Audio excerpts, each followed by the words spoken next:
A vida da verdadeira igreja é uma vida de dificuldades, a vida do verdadeiro fiel em Cristo é de dificuldades.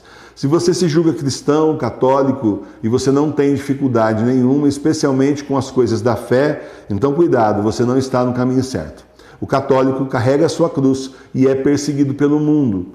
Pode ter certeza que dentro da sua casa, pode ter certeza que na comunidade que você vive, no seu bairro, no seu grupo de convivência nas redes sociais, até no seu trabalho, você será perseguido em razão da sua fé. Os bergolianos estão aí para nos perseguirem, os ateus também, inclusive as pessoas de outras denominações religiosas também. Cada vez nós seremos um número menor de pessoas, de católicos verdadeiros, é um número pequeno. O número de católicos bergolianos é grande, nós somos um número pequeno. E eles próprios, então, hão de nos perseguir se já não estão fazendo isso. Muita gente, com certeza, diz para você hoje, até debaixo do seu próprio teto, na sua casa, e você é fanático, louco, você realmente não entendeu nada. Jesus não é nada disso que você está falando. E, no entanto, você entendeu, e aí já começa a perseguição. Então, nós temos que entender o seguinte: nós seremos perseguidos como os santos e mártires foram. O Senhor foi perseguido e ele disse justamente isso: não é o servo maior que o Senhor. Não podemos esperar mais facilidades e benesses, não podemos esperar nada, porque o Senhor não teve. O Senhor foi perseguido e nos mostrou que esse é o caminho da santificação, mas também um caminho da modéstia, um caminho da humildade. Você vê que São Paulo procura não se gloriar de tudo que ele está passando. Ele diz uma coisa aqui muito importante: de nada me gloriarei senão das minhas fraquezas. Se eu quiser me gloriar, não serei insensato, porque direi a verdade. Contudo, me abstenho disso, para que ninguém julgue de mim mais do que vê em mim ou ouve de mim. Então a pessoa tem que fazer um julgamento de você, não daquilo que você fala: eu já passei por isso por amor a Cristo, eu já passei por...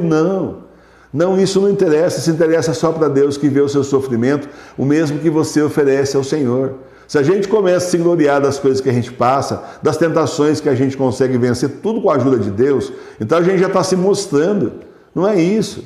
É preciso mostrar a nossa fé nas nossas atitudes, nas nossas ações, nas nossas palavras, dar testemunha de Deus dessas duas formas. Não só nas ações, não, mas também nas palavras, falando de Deus. Muitas vezes a gente está conversando aí no mundo, conversando com as pessoas, a gente fala de Covid, né? Fala da política, fala até da vida dos outros, mas não fala de Deus. E o mundo precisa desesperadamente de Deus, é de Deus que nós temos que dar o testemunho também pelas nossas palavras, consolar os aflitos, consolar aquelas pessoas que estão assim sem esperança, mostrar para elas o caminho, e o caminho está em Cristo Jesus. Só Ele é caminho, verdade e vida. Então não há do que a gente se gloriar. Ao contrário, quando você sofre, ofereça a Deus o sofrimento. Sim, você pode pedir: estou com essa doença, queria sarar, Senhor, para poder servir mais ao Senhor, mas não se impaciente se essa cura demora. Não se impaciente, ofereça a Deus. Quando você faz isso, você transforma toda a tentação do diabo em cima de você na derrota dele próprio.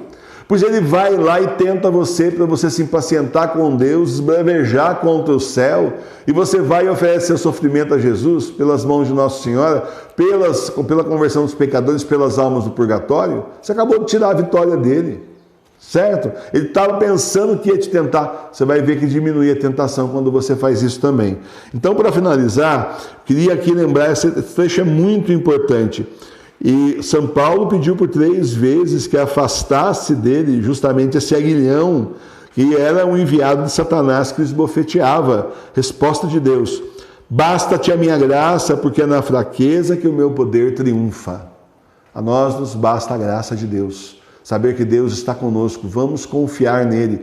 Todo o sofrimento que São Paulo passou aqui também foi para a conversão dele, para a santificação dele. Ele que perseguia justamente os católicos, ele que viu Jesus a caminho de Damasco, se converteu, mas tudo bem, conversão é a primeira parte para nós. Gente, depois vem o sofrimento para nos lapidar, para nos purificar. Nós somos barro na mão do oleiro. Sem o oleiro nos moldar, nós não somos nada, continuamos sendo barro que vai ser jogado no inferno. Então, paciência com as suas fraquezas, porque o Senhor, na nossa fraqueza, nos faz forte para o reino de Deus. Louvado seja nosso Senhor Jesus Cristo, para sempre seja louvado. Nós precisamos conhecer mais a verdadeira igreja. Para isso, nada melhor do que estudar os catecismos. Mas não esse catecismo amarelo, que muita gente tem aí na prateleira, porque ele é enroscado, meio dúbio, não. Eu trago para você hoje, da livraria do professor Emílio, 3 sugestões fora de série. E olha, uma completa a outra, viu? O Didaquê é a doutrina dos 12 apóstolos. Aqui é o início do cristianismo. Lá atrás, o que os apóstolos ensinavam para as pessoas, né, que estavam sempre ouvindo o testemunho deles a respeito de Jesus. Essa aqui é outra preciosidade, é o Catecismo Maior de São Pio X.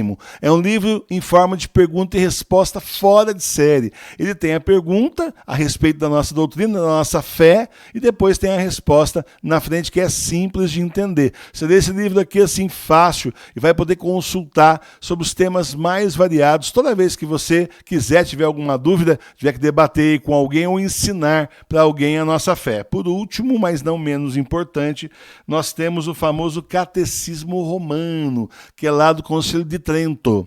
Esse catecismo aqui, o professor Emiliano estava comentando hoje, que assim, o padre, ao invés de fazer seminário, os garotos que são seminaristas, deviam estudar esse livro aqui. Só isso já era suficiente para eles saberem tudo que a nossa igreja ensinou durante esses 2000 anos. Está aqui.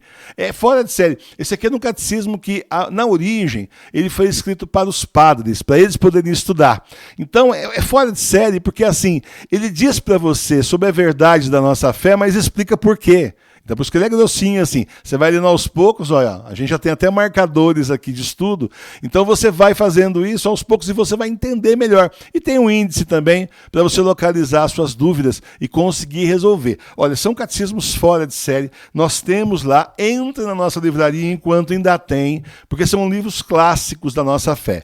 É www.livrariadoprofessoremilio.com.br. Com esses catecismos em mãos, você vai saber o que realmente é preciso sobre o catecismo da Igreja Católica e sobre a nossa fé. Paz e bem.